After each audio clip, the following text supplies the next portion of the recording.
Seja muito bem-vindo ao podcast dos Milionários da Telecom e hoje, especialmente, eu estou aqui com Felipe Neri, engenheiro e meu amigo já há alguns anos, proprietário da TMCO Consultoria, empresa de consultoria regulatória, e da Infinitus, não é isso? Isso mesmo. Da Infinitus, empresa de telefonia e terminações telefônicas e interconexões. E estou também aqui com o Márcio Minguta, da Net Wireless, empresário de telecom, profissional do setor há mais de 20 anos. Galera, agora vamos puxar aqui um assunto informal. O que vocês estão achando do mercado de provedores atualmente? Fala aí, Márcio, o que você acha? Eu acho que é um momento muito positivo no mercado, um momento de expansão da base de clientes para os provedores e um momento de consolidação do número de provedores no mercado. Então, eu acho que essa expansão na base de clientes hoje... Mas, quando você diz expansão e consolidação, tá antagônico, não está não? Não está antagônico pelo sentido. A gente está com uma expansão da base de clientes muito grande, né? E essa expansão da base de clientes necessita investimentos pesados. E para fazer investimentos pesados, o que está havendo é uma consolidação do número de provedores. Eles estão se unindo para poder fazer uma expansão mais pesada no mercado e conseguir alcançar mais clientes. Tem vários exemplos hoje de provedores que estão se consolidando ou estão sendo investidos por empresas internacionais com o objetivo de ampliar a base de clientes. Você vê, a minha empresa é um exemplo, né? Eu tinha a Vox Telecom, foi vendida para o grupo Itanet, que é um grupo bem maior, e eles ficaram maiores ainda com a aquisição da Vox, né? Tá aí um bom exemplo. Um bom exemplo, é verdade. Um excelente Agora, exemplo. você acha então que há uma expansão na base de usuários da banda larga? Eu acho que sim, acredito que sim, porque minha percepção é que esse mercado de banda larga hoje está exigindo um atendimento não só do serviço, mas um atendimento pós-entrega do serviço que os pequenos operadores é que têm melhores condições de oferecer. Então, vai desde, muito antes de entregar o serviço, a abordagem comercial dos pequenos provedores é muito mais adequada aos clientes. Após a entrega, o pós-venda também é muito mais adequado. Desde uma simples explicação, tirar a dúvida de um cliente que muitas vezes não tem conhecimento. Então, não é só apertar um botão do equipamento que está na casa do cliente, mas também orientar de forma adequada a fruição do serviço. E isso, o pequeno provedor tem muito mais chances, muito mais condições de entregar essa qualidade de serviço. Por isso que está expandindo. Eu pergunto uma coisa, olha só, vamos lá. Realmente eu ouço muito esse papo dos provedores regionais. Porque os operadores são uma merda e a gente consegue atender melhor. Né? Na gíria, falando rapidinho, é verdade. É meio que assim, né? As grandes operadoras atendem mal e a gente atende bem. Mas eu pergunto para você, principalmente para você que foi executivo de grandes operadoras em diversos momentos da sua vida.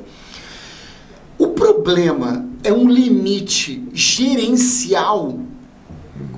Assim, eu digo o seguinte, o desafio de uma grande empresa em atender bem o cliente é um limite da gestão gerencial, coisa que o provedor, por ser menor, consegue superar esse limite com mais facilidade. Você acha que o desafio está aí? Ou você acha que a grande operadora vence isso também? Também a questão da gestão. Além disso, a tecnologia facilitou a apropriação do conhecimento por parte dos pequenos. Antigamente, o mundo de telecomunicações, você havia uma dificuldade de entrar como prestadora de serviço, porque era uma tecnologia cujo conhecimento custava muito caro para se deter esse conhecimento. Hoje em dia, não. Esse conhecimento virou commodity.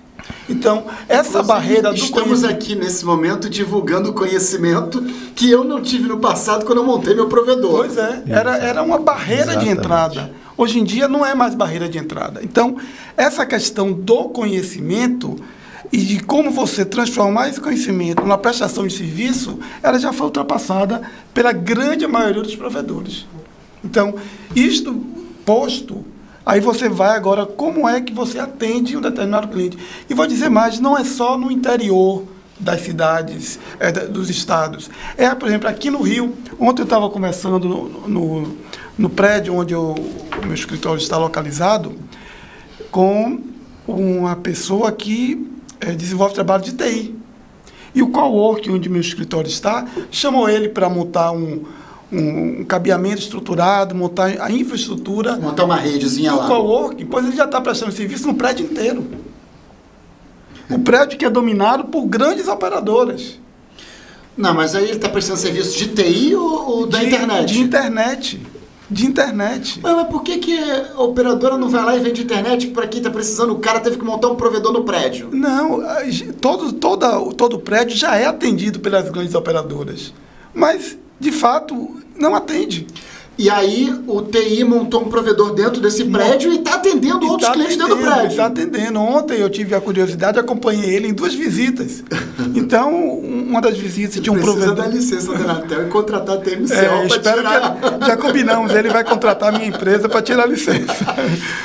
Mas é interessante, por quê? Porque um dos clientes estava com problema de ligar para a operadora resolver um problema. Ninguém suporta, diz que um para não sei o que, diz que 2 para... Ninguém suporta isso, cara. Então. Isso é algo inconcebível. Isso aí é da época dos dinossauros. Bem-vindo a Vivo. Diz que 1 para suporte, 2 para venda. Eu odeio isso. Eu odeio. Eu pago R$1.000 para não ter que ligar para esse treco. É verdade. É verdade. Por mais que eles possam tentar... eu também odeio. Por mais que eles tentem humanizar aquele atendimento falando, ei, você ligou para a operadora tal, e seja uma linguagem descolada, de qualquer forma você tem um atendimento demorado, hiper demorado, né? Você passa ali pelo menos 20 minutos, né, para poder resolver um probleminha. Confuso, burocrático. E você entra naquela hora confuso. Agora, eu gosto do chat no site. Eu pessoalmente gosto. Não vejo nenhum problema. Acho legal. Ainda não comparei esse... Acho legal. Não, mas olha só, vamos voltar para essa questão, porque agora você deu um exemplo que eu adoro. Vocês sabem que eu sou autor do programa de treinamento Milionários da Telecom, onde eu ensino a pessoa a montar um provedor de internet do zero. E muito dos questionamentos dos meus alunos, inclusive para quem nos assiste, é o seguinte: Alan, tem muito provedor por aí. Eu não sei onde montar um provedor. Aí você vem aqui no programa e diz: eu estou num prédio no centro da cidade do Rio e o cara montou o provedorzinho dele dentro do prédio. Dentro do prédio. Interessante. E está ganhando dinheiro. O barangolê dele é esse. Está ganhando dinheiro. Ele já tá indo para o segundo prédio. Por isso a necessidade de tirar a licença. Porque ele está saindo da zona... Ele cai entre nós, ele deveria ter tirado a licença desde o primeiro, porque senão ele pode ter problemas criminais, né? Porque...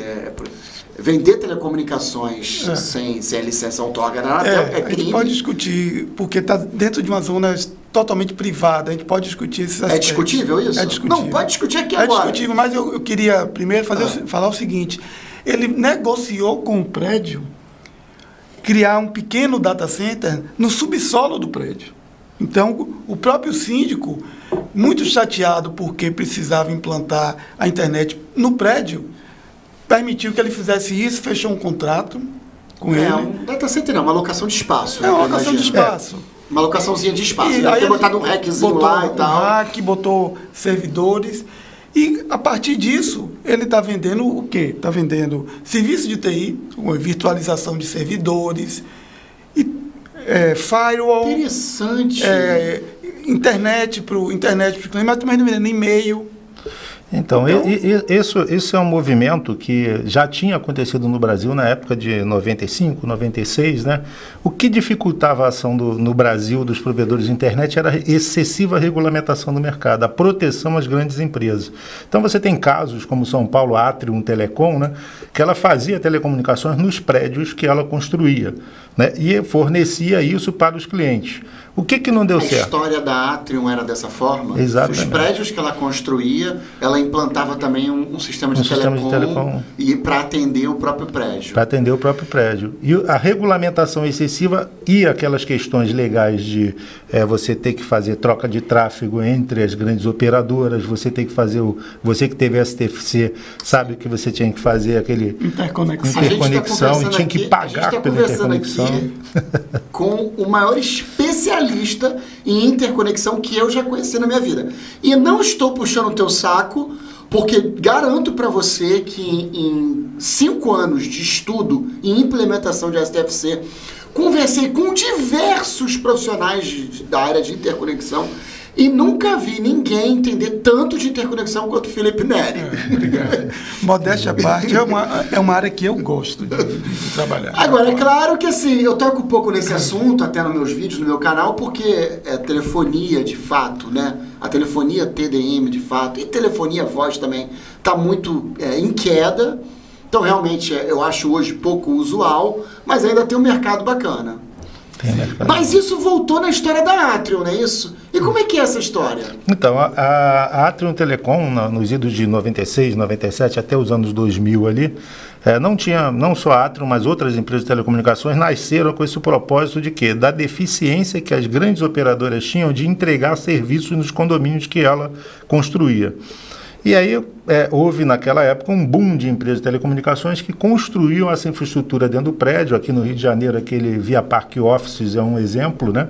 Tinha uma empresa que atendia aquele Via Park Offices todo ali, então era uma empresa de TI dentro do prédio que dava internet e telefonia para os clientes dali. Eu tinha uma sala lá. Mas quando a empresa vendia telecom, ela tirou a licença SCM da Anatel. Tinha que tirar a licença SCM, tinha que tirar o STFC, então assim, a licença era muito cara.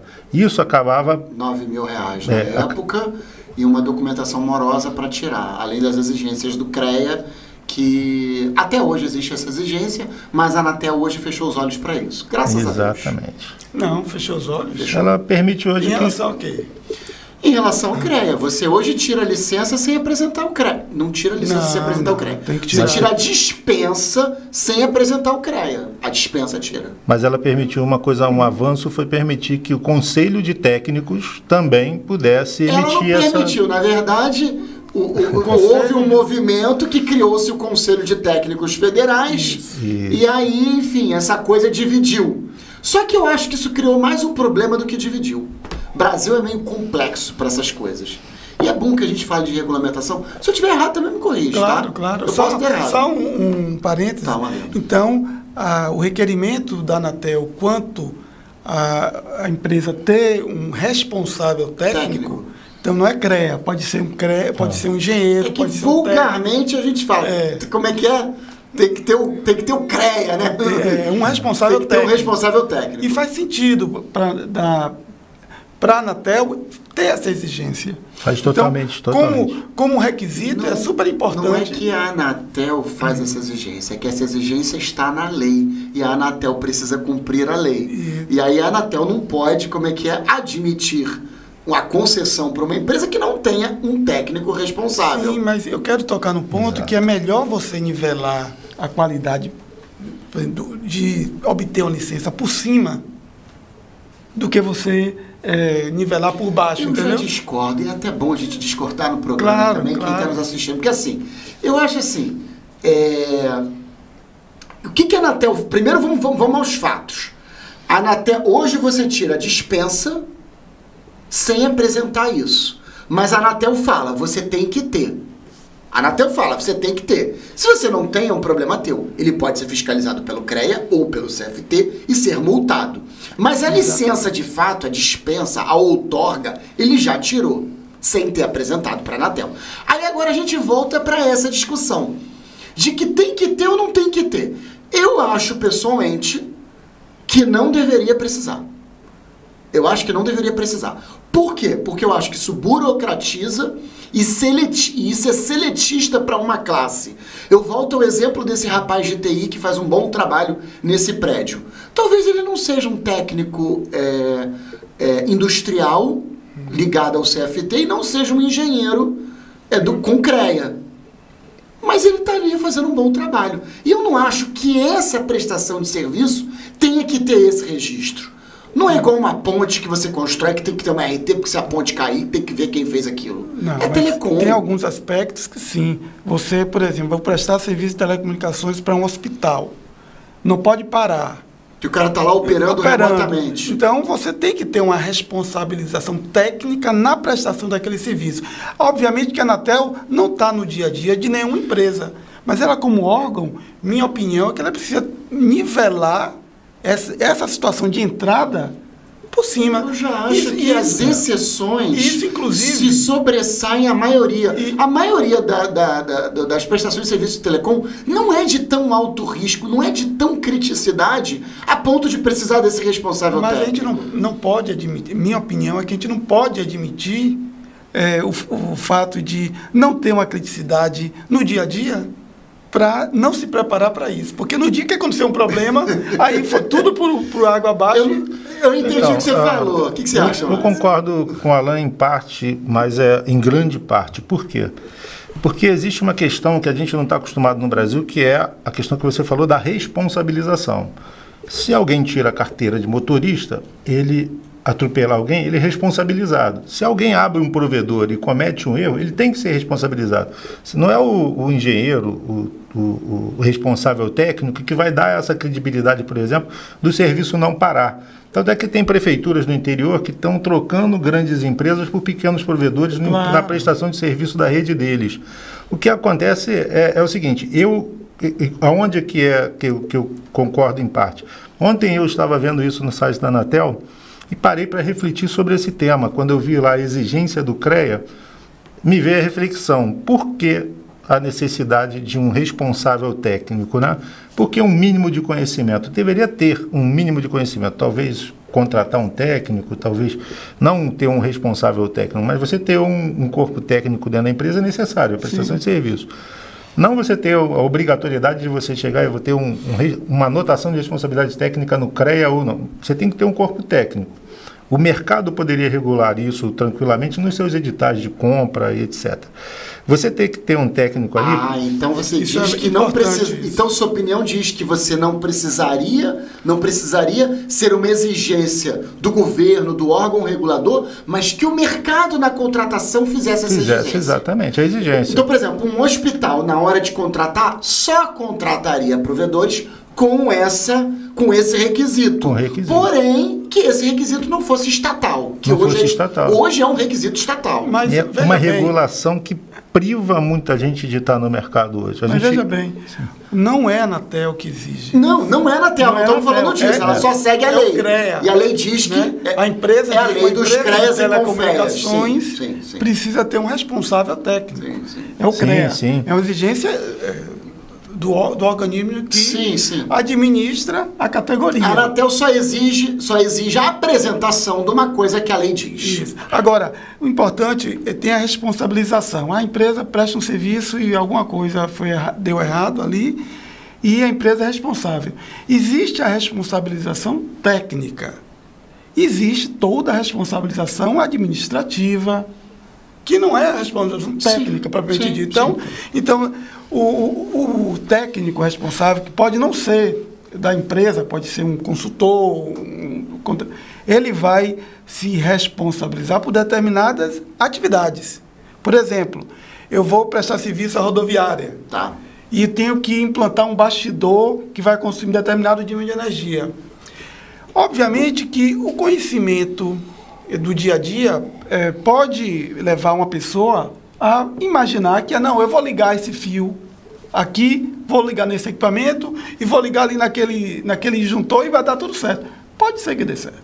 Mas aquilo ali pode provocar um incêndio que pode colocar em risco o serviço da rodoviária. Então, a necessidade de você ter uma responsabilização técnica, muitas vezes, esses itens e muito específicos. Não é responsabilização administrativa. Eu acho que ele justificou bem. Realmente, assim, eu estou um pouco convencido por você, porque realmente, quando lida com equipamentos de energia elétrica, etc., há o risco da vida. Realmente, não se pode... E é algo sério, a gente banaliza, né? Mas 110 volts mata uma pessoa. Se botar os 2 dedos na tomada lá e ter um DDP no teu corpo, tu vai morrer. Exato. Então, e tem regras. Mas por outro lado, eu também penso no Brasil empreendedor. E quantos profissionais de TI, quantos empreendedores querem montar o seu provedor e podem e têm condição de montar o seu provedor e não quer passar pela burocracia de ter que ter um responsável técnico. Talvez essa exigência estatal, ela poderia ser numa proporção um pouco maior. A gente também tem que ser um pouco mais liberalista. Perfeito.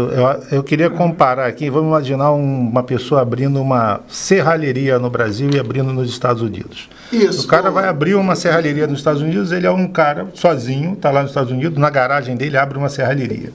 Abriu a serralheria. E aí você tem os documentos de responsabilidade que a Prefeitura do Rio chegou a implementar algum tempo atrás, que é a autorresponsabilidade, ou seja, você chega ali, pega uma declaração, declara para o devido assim, conheço os riscos do meu trabalho e que tal, preenche aquilo tudo e você faz uma autodeclaração de responsabilidade sua. É mais ou menos o que acontece nos Estados Unidos. Aqui no Brasil, você vai abrir uma serralheria, vai vir alguém e vai falar para você, você precisa de um técnico de segurança do trabalho, você precisa de um médico de medicina do trabalho, você precisa de um responsável técnico. CEPAT, naquele plano. CEPAT, vai ter que definir... Licença ambiental. Licença ambiental. Então, você cria aqui um ambiente hostil para a criação de negócios.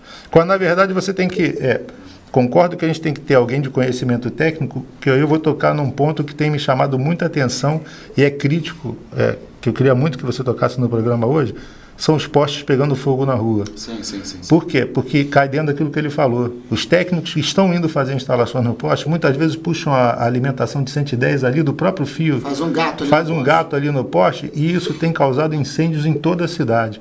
Por enquanto, nenhuma vítima, mas tem sido grave o negócio. Não, olha só, somado no Brasil todo tem vítimas, sim. Nesse ponto, importante mencionar, a autorregulação é um processo, do meu ponto de vista, evolutivo.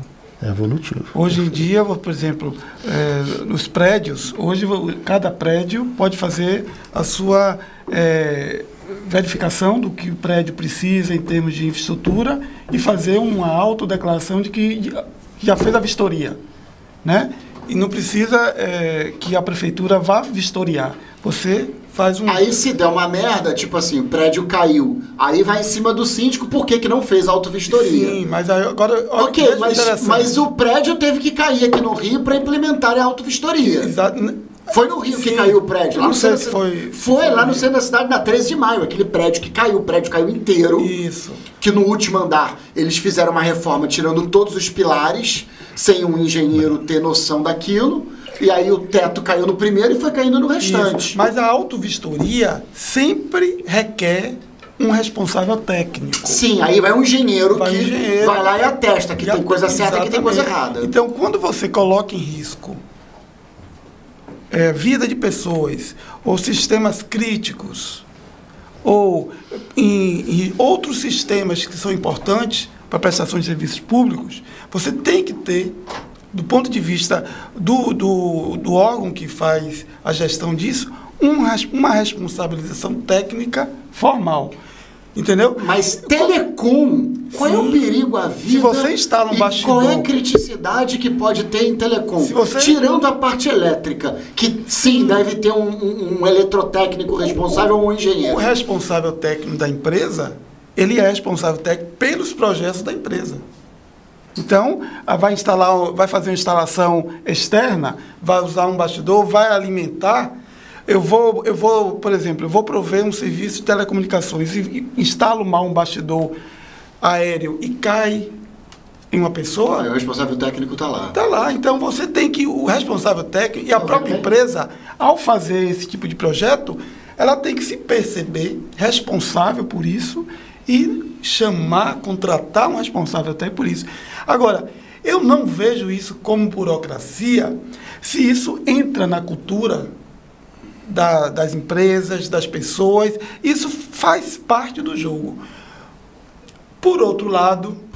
E o lado dos empreendedores, que não tiveram condição de contratar um responsável técnico, não tiveram condição também de fazer uma faculdade de engenharia, um curso técnico. Veja bem, por outro lado, se no imaginário das pessoas lucrar, oferir um faturamento maior, em detrimento desse tipo de responsabilização, eu não acho um ambiente legal, um ambiente adequado.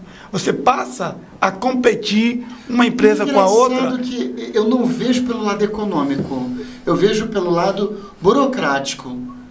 Mas Eu vejo pelo lado burocrático. Mas não é burocrático você ter um responsável técnico. Então, eu vou dar um exemplo de um caso que aconteceu em 2012. Por mais que a gente pense que aqui a gente vive num estado, né, rico, Rio de Janeiro, uma cidade grande, né? A poucos quilômetros daqui em Itaboraí, eu fui num local que não tinha cobertura de celular. Não tinha cobertura de celular. Tá.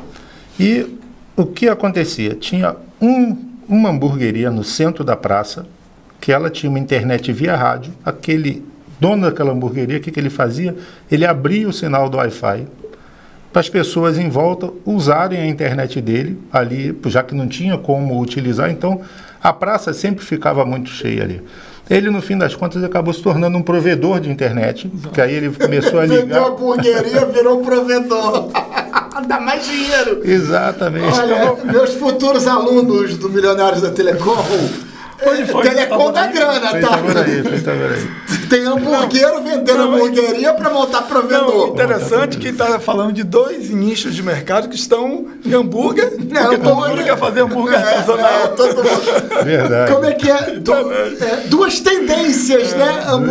Os hambúrguer artesanais e provedor de internet. Você vê, uma localidadezinha, ele conseguiu montar um provedor ali. E qual era o conhecimento dele? Técnico, nenhum conhecimento técnico. Na verdade, ele aproveitou uma oportunidade que existia ali de uma omissão das grandes operadoras. Porque, na época, nós fizemos um estudo e mostramos para a Anatel que, se a lei tivesse que ser cumprida, a determinação da Anatel de que, a partir do centro do município, da base do município, teria que ter uma cobertura de 30 km, o Rio de Janeiro estaria 100% coberto com 3G. Mas aí eu pergunto para você, Felipe, você que é um especialista em regulatório, as concessionárias têm obrigações do PGMU, PGMC, elas obrigam a dar cobertura em 100% dos locais? Ou não é obrigatório isso? Boa pergunta. No modelo de telecomunicações, de prestação de serviços e outorgas, vocês têm a concessionária, que atua exclusivamente em serviço fixo, telefonia fixa, e você tem as autorizatárias. Sim. O serviço móvel é um serviço prestado por empresas autorizadas. Não são por concessionárias, entendeu? Então ela é obrigada a entregar o telefone fixo. Isso no passado, porque mudaram o PGMU e o PGMC. Ainda não. Ainda é concessionária. A concessionária ainda é obrigada... Ainda é obrigada a cumprir as metas de universalização. Caramba. Então... O serviço móvel pessoal, as licenças SMPs são autorizatárias? São autorizatárias, então, e tem compromisso. Existem compromissos. Existem compromissos? Existem compromissos e os compromissos são específicos. Quando você, por exemplo, quando você vence o leilão para ter o direito de explorar determinada frequência, no contrato que você assina com a Anatel, normalmente é um contrato de 15 anos, renováveis por mais 15 anos, tem todas as obrigações de cobertura do ponto de vista geográfico e de serviço. Então, você tem... então, isso não é da licença SMP, isso é do leilão de frequências. Do leilão de frequências. O SMP tem as suas obrigações, né, de qualidade... Mas não de cobertura. Mas não de cobertura. A cobertura é definida no edital e nos contratos. E quando você fala em cobertura geográfica, na verdade, um percentual daquela geografia com determinado, digamos assim, nível de throughput de dados, de qualidade. Então, você tem que atender em até 90% uma região de até 200 mil habitantes. Certo? Agora, o que é atender uma região de 200 mil habitantes? É atender toda a região? Mas existe uma regulamentação específica no serviço móvel pessoal que determina que, a partir da sede do distrito, né, ela tem que ter uma cobertura de, a partir da sede do distrito, 30 km, ou seja, é definido que tem que ter um perímetro de 30 km para que ela possa atender.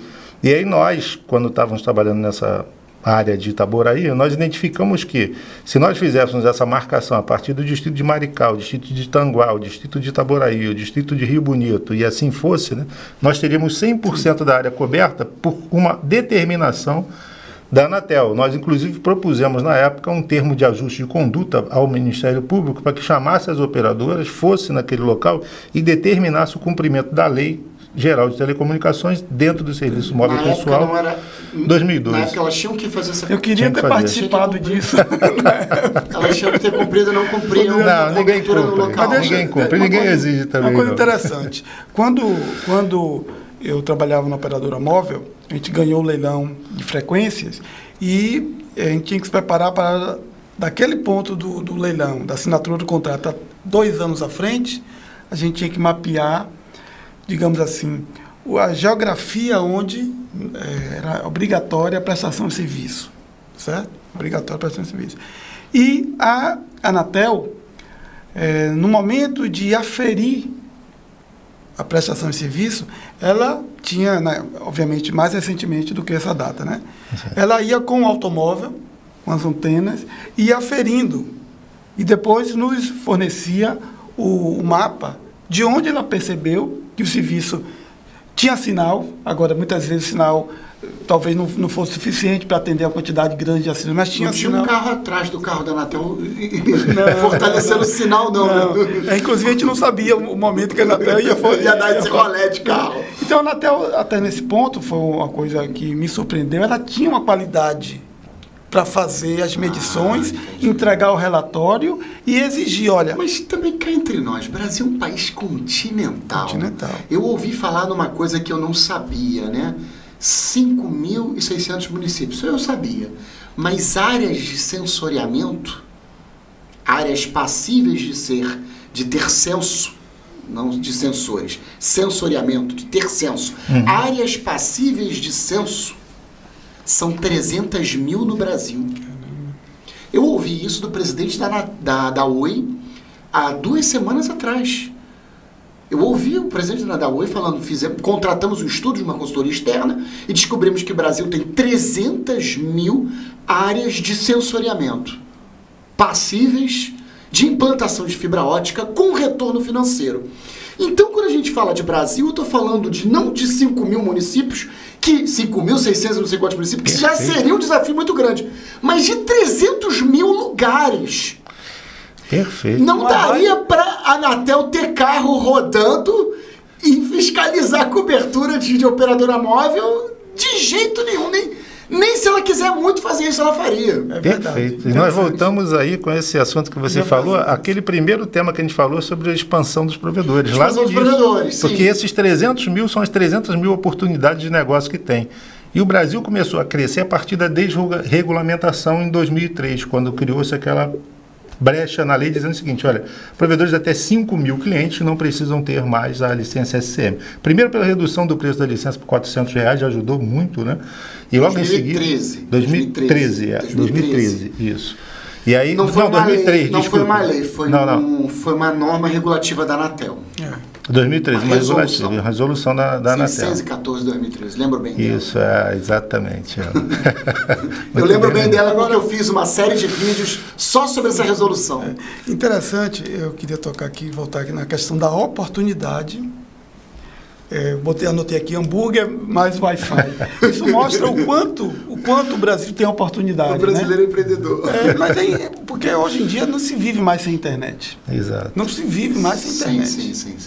Então, assim, as pessoas nos seus locais de moradia, de vida, de trabalho, ao perceberem estas dificuldades de atendimento, também pode pensar, aqui tem uma oportunidade de negócio. Sim. Então, o DNA do provedor veio daí. E continua, porque existem ainda 300 e tantas mil oportunidades aí. 300 mil lugares. 300 mil lugares passíveis de ter um provedor de internet. E a gente só tem 17 mil provedores. 17 mil, número atualizado isso? Maravilhoso. Não sei se é atualizado não, mas há um ano atrás, eu vi um estudo da Abrint, que a Anatel lá pesquisou junto, a Abrint soltou esse número. Tem 17 mil autorizações, SMs mais dispensa. Agora, é sabido, isso aí em fontes oficiais, até pela própria Anatel, que todo mês saem 200 novas. 200. Muito bom. É muito interessante. Isso é bom que dá trabalho para o nosso amigo aqui. Não, é interessante, eu presto consultoria para algumas empresas de fora do Brasil. Quando eu menciono que no Brasil existem mais de 10 mil empresas de telecomunicações, ninguém acredita. Aí eu vou começar a explicar, olha, o Brasil é um país muito grande, a internet no Brasil está se interiorizando a partir de empreendedores locais.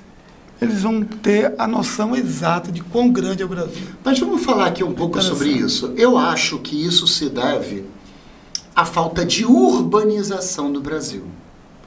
O brasileiro tem muito essa questão. Lá nos Estados Unidos você pode montar um provedor à vontade. Não tem que ter nada.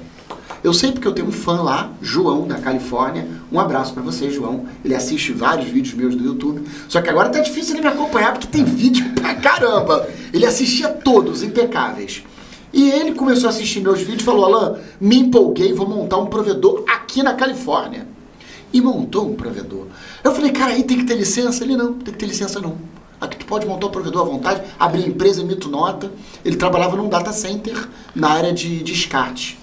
O data center descartava servidores, descartava switch, equipamento. Ele trabalhava no data center, pediu demissão, montou um provedor lá.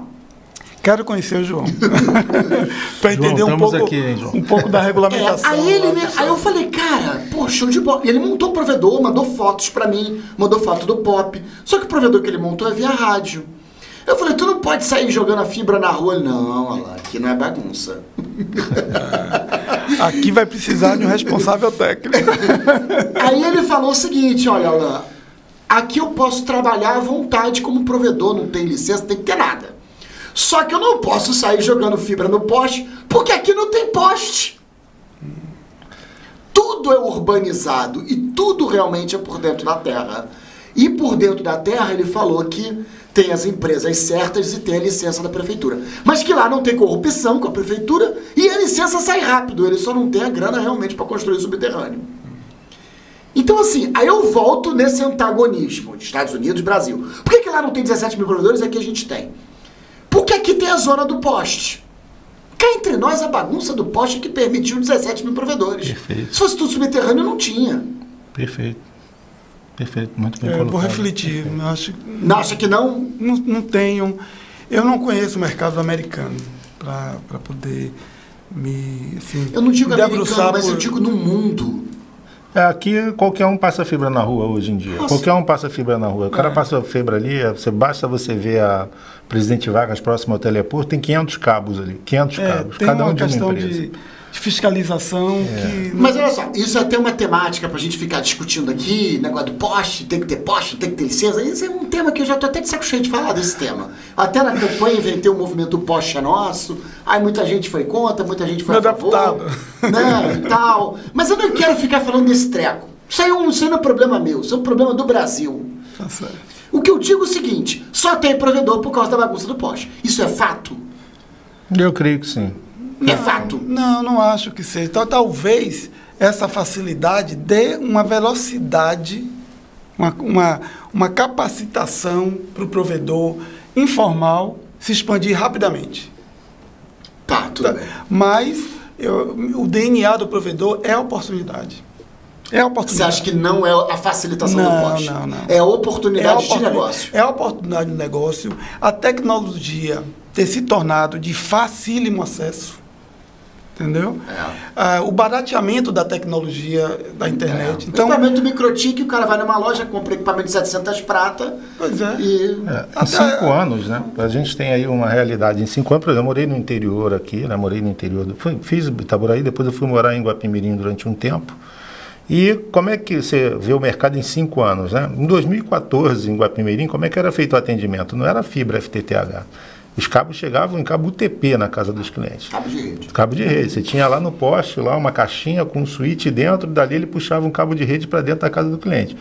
E isso só foi possível justamente por quê? Porque eles tinham acesso ao poste, podiam botar os equipamentos dele no poste, Sem isso, eles não conseguiriam chegar na casa do cliente, né? Por isso que eu digo que o poste facilitou muito Claro. essa expansão da base de provedores, como o Alan está falando. A quantidade de provedores aumentou absurdamente quando eles descobriram que podiam usar o poste, botar um equipamentozinho lá e atender o cliente ali. E o switch hoje custa R$80, né? Você pega um switch que custa R$80, atende... Quanto? Que switch de 80 reais? 30 reais. Estou falando de, um de 80, uma marca tem boa. Switch, não, tem switch de 30 conto, marca boa. Marca boa. Porque marca ruim tem mais barato ainda. Tem mais barato. Então, você bota 8 clientes em cima de um switch daquele, ganha R$800 ali em cima daquele switch que gastou R$30. Gastou 30 reais. Então, essa expansão, eu falo que assim, a bagunça do poste permitiu realmente essa expansão dos provedores, né? E está permitindo mais ainda, né? E aí, agora, por que está vendo a consolidação? Porque é uma pequena guerra, né? Os provedores maiores começam a expandir as operações, entram na área dos provedores menores, o provedor menor tem que fazer o quê? Ou ele vende a operação para o maior, ou ele morre. Então... Agora, a questão é o seguinte, eu ouvi notícias recentes, de um mês para cá, que os provedores regionais somados já passamos as operadoras. Sim. Vocês estão cientes dessa informação? Sim, sim. Eu vi o gráfico. Vi o gráfico, né? Só que aí eu digo o seguinte, quem dá essa informação é a Anatel. E essa informação estatística da Anatel, ela vem através do CICE. Sim. E pouca gente declara o CICE e declara correto. Então essa informação ela já está certa há muito mais tempo. Sim. Perfeito. Sem dúvida, sem dúvida. Então a gente já batia os provedores, as grandes operadoras há muito mais tempo. Sim, sim. Porque há uma ausência de declarações estatísticas do CICE. Aliás, o CICE é um monstro pro provedor, né? Tem desafios aí para a Anatel em relação à coleta de dados das empresas. Está tendo agora uma consulta pública, a Anatel abriu uma consulta pública pedindo, digamos assim, sugestões de todo mundo para que possa melhorar o sistema de coleta de informações e divulgação. Você lembrou um assunto, só uma pausa nisso aí. Consulta pública, a Anatel não faz porque quer não, tá na lei. Obrigado. É obrigada a fazer. Toda vez que ela muda um regulamento, ela é obrigada a fazer uma consulta pública. Está no regimento interno. Né? Está no regimento interno. E aí o que acontece? Ela fez uma consulta pública quanto à questão do compartilhamento de infraestrutura. Ela fez essa consulta pública. E o interessante é que eu fui lá a analisar essa consulta pública, 4 ou 5 empresas fizeram, contribuições para essa consulta pública. E eu fui a 5ª pessoa que fez. Então, do nosso Brasil inteiro, com 17 mil provedores, com a bagunça do poste, eu fui somente a 5ª pessoa que fez uma proposta para alguma contribuição nesse sentido. Sim. Então, você, provedor que está me assistindo, eu vou colocar aqui no link, aqui embaixo, o link da contribuição que eu, Alan Marques Caldas, fiz para melhorar o nosso Brasil. Só que após essa consulta pública ainda não saiu nenhum regulamento novo. A Anatel tá lá, cozinhando isso aí em banho-maria. Não é cozinhando, não.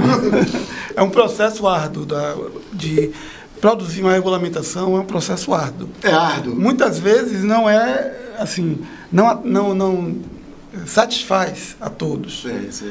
Não satisfaz. O resultado final não, mas eu digo a morosidade em produzir um novo regulamento. Porque depois de coletar a consulta pública, a sugestão através do sistema eletrônico, você tem que analisar cada sugestão, porque se você faz uma sugestão em determinado item e a Anatel não acata, a Anatel, por regimento interno, ela é obrigada a justificar por que não acatou. Cara, então ótimo isso. Entendeu? Porque eu coloquei para ficar gratuito para os provedores regionais. E se ela não acatar, eu quero saber por que não acatou. E vou exigir essa resposta. Isso, ela precisa justificar e fica público. Você pode... Então, Anatel, você está me ouvindo? Quero saber por que... Gente, eu não botei... agora eu vou falar sobre esse assunto. Claro que eu dou uma exagerada, dou um calor, né? Para o programa ficar maneiro. Mas eu digo o seguinte, eu coloquei lá que provedores que estão entrando até 3 mil postes que fosse gratuito. É a minha sugestão. Por quê? Porque isso é uma barreira de entrada. Eu não estou dizendo para o provedor fazer bagunça, colocar tudo bonitinho e que não fosse pago. Porque eu acho justo. Pô, o provedor está entrando agora. Passou de 3.000 postes, passa a pagar. E que o provedor também, que houvesse uma anistia. Eu também, outra sugestão que eu dei. E agora com essa informação sua, eu também quero saber por que não foi acatado. É que haja uma anistia. Porque hoje, se um provedor passa no poste o fio, fica um ano sem pagar e depois a concessionária de energia descobre, ela cobra o retroativo. Eu acho isso também errado. Desculpa, eu não estou aqui para defender a lei, estou aqui criando a lei. Então, na hora de criar a lei, eu uso a lei dos homens, a lei do justo. Eu acho isso coerente. Acho que temos que promover. Qual o nome daquele filósofo que diz que se você tratar todo mundo igual, você não vai estar sendo justo? Tem um filósofo, Oscar Wilde.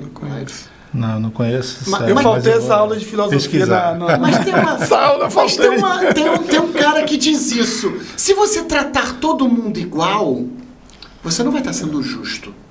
Exato. Muito bom. Você muito tem que boa tratar colocação. os desiguais de forma desigual. De forma desigual.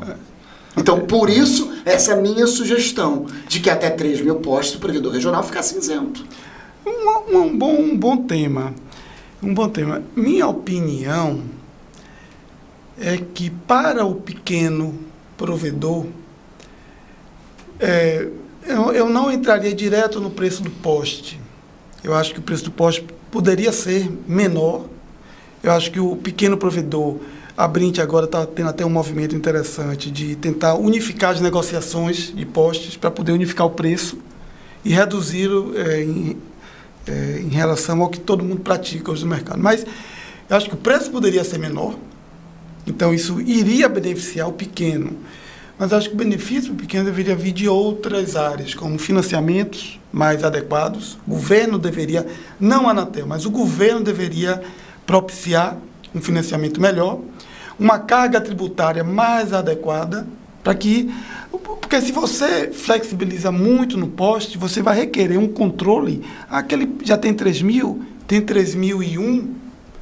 Até que ponto ele não vai montar 1, 2, 3, 5 provedores só para ter deixar de pagar 3.000 mais 3.000? Então, a minha sugestão é complexa de ser fiscalizada. É complexa, aí você gera entre os provedores uma concorrência desleal.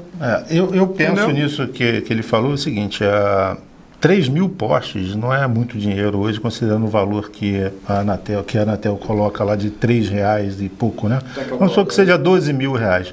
Um cara que tem 3.000 postes, ele tem 9.000 clientes, ele está faturando aí mais ou menos R$900.000 por mês. Ele não precisa... Não sei se essa é a conta, não. Bota aqui na calculadora, aqui, por gentileza. Vamos só fazer uma análise aqui, rapidamente. Vamos fazer uma análise aqui, rapidamente. Você botar 10 clientes por poste ali que ele chega, 8 clientes por poste, 3.000 postes dá... Não é bem assim, não. Olha só, vamos analisar aqui. Você fez um comentário interessante. Né? 3.000 postes. Sim. Considerando que a distância entre cada poste seria 50 metros, sim, seria 3.000 multiplicado por 50. Tá certa a conta? Isso. Então, eu estou falando de 150.000 metros dividido por 1.000. Estou falando de 150 quilômetros de fibra. Que é muita coisa. 150 quilômetros de fibra, tá? É um provedor... Muita coisa não, mas é um provedor pequeno. Acho que médio. Eu passei 60 quilômetros em linha reta e cheguei do Rio a Nova Iguaçu. Linha reta porque você está no trem. Mas quando você vai para a rua, isso. Tu vai para lá, vai para cá, vai para lá, vai para cá. Você ter 150 quilômetros de fibra é pouco. Para você ter ideia, por exemplo, uma empresa grande, vou citar aqui um nome de uma empresa grande. Por exemplo, uma Vogel da vida tem no Rio de Janeiro 800 quilômetros de fibra. E é uma empresa pequena. Então, quando eu falo de 150 quilômetros de fibra, estou falando de uma empresa bem pequena ainda. Eu peguei um dado agora de um provedor de Rio das Ostras, que ele tem 3.100 postes não legalizados e 1.100 legalizados no Rio das Ostras. Ele cobre bem a cidade de Rio das Ostras, né? Um exemplo. Eles têm 4.000 postes lá, E ele tem uma base de clientes muito boa. Ele tem 9 mil clientes na cidade. Ah, então por isso que você usou essa referência, né? Ou seja, com 9 mil, eu imagino, é para que o provedor tenha uma visão de regularização da infraestrutura dele, entendeu? Para que não haja problema. Imagine se a empresa de energia elétrica vai lá e corta.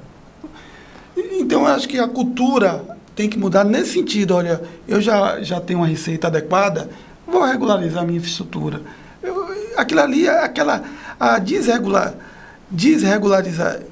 falta de regularidade naquela infraestrutura não pode ser fonte de receita. Não pode, não deveria ser. Hoje a gente tem que entender o lado vamos entender o lado da Light também, né? Que concessionária de energia elétrica. Concessionária de energia. Falar Light aqui, a Sandra Ribeiro vai matar a gente. Verdade, As concessionárias de energia elétrica, elas têm a manutenção daquele poste, tem transformador, tem uma série de coisas. Hoje eu recebi um vídeo de um poste pegando fogo embaixo de um transformador, ou seja, prejudicou um bairro inteiro porque o transformador explodiu. Então você imagina que parou tudo aquilo ali. Eu não tenho a menor ideia do custo de um transformador daquele. Mas eu posso te garantir que os provedores que pagam aqueles postes ali não cobrem o custo de um transformador daquele para dar troca daquele transformador. Então, assim, o que a gente devia, de repente, fazer um apelo aos provedores é que regularizem junto à operadora, né, para ela poder fiscalizar também essa questão do uso da energia ilegal ali, né? Porque... É engraçado que toda vez que eu converso de telecom, um papo acaba indo pro negócio do poste. Eu queria tanto falar de outros assuntos, porque a gente sempre acaba nesse mesmo treco, o poste. Vamos falar de outros assuntos, então. Então, é verdade. Mas olha só, esse vai ser o primeiro programa que a gente vai falar de outros assuntos. Para finalizar de uma vez por todas. Eu acho que ele gosta do poste. Uma das outras contribuições que eu dei no compartilhamento de infraestrutura é sim que o preço fosse menor para o pequeno provedor. E aí eu volto para o nosso filósofo lá, que falou que tratar as pessoas de forma igual, você está sendo desigual. Se você pega um cadeirante e coloca dentro de casa, você não pode tratar o cadeirante igual você trata todo mundo. Eu iria seria mais profundo. Veja bem, a Anatel, de forma muito sábia e de forma bem sucedida, estabeleceu em alguns regulamentos a figura de uma entidade administradora de recursos, que é como no caso do STFC, que exatamente, poderia ter uma dessa no espaço. Excelente sugestão. E aí, as grandes operadoras que detêm o poder de mercado, que muitas vezes utilizam a infraestrutura que já tem no poste para criar barreiras aos novos competidores, essas grandes empresas poderiam, aí sim, ter um custo para manter a infraestrutura. A infraestrutura comum assim, e não o tratamento como é que o poste é dela, que não é dela, o maior percentual, é do Estado, ela está ali numa concessão. O maior percentual recairia sobre as grandes. E aí os pequenos poderiam utilizar, mas a um custo menor. Que é o caso da BR, uma pequena prestadora na BR, acho que não paga nada ou paga muito pouco, não é isso? A depender do serviço que seja contratado junto à BR, não paga nada, né? Sim. Então, esta modalidade que eu acho que seria muito interessante. Você deu um excelente exemplo. E a BR Telecom presta um excelente serviço para o pequeno prestador. Eu digo porque eu fui STFC, precisei da BR Telecom para muitos momentos, fui muito bem atendido em todos os momentos. Sim. Eu até mudei assim, eu falei, caramba, será que isso aqui é grande operadora? Ela falou, não, a gente aqui é uma entidade separada. É mantido por todo mundo, mas é uma entidade separada. Facilitou muito, muito. Foi uma decisão acertada na Anatel ao criar essa figura de uma entidade que administra os recursos, e essa entidade, ela tem, obviamente, tem que ser subsidiada pelos recursos das operadoras. Aí se cria um mecanismo de financiamento. Aí eu acho que é por aí que a gente poderia... O caminho está aí.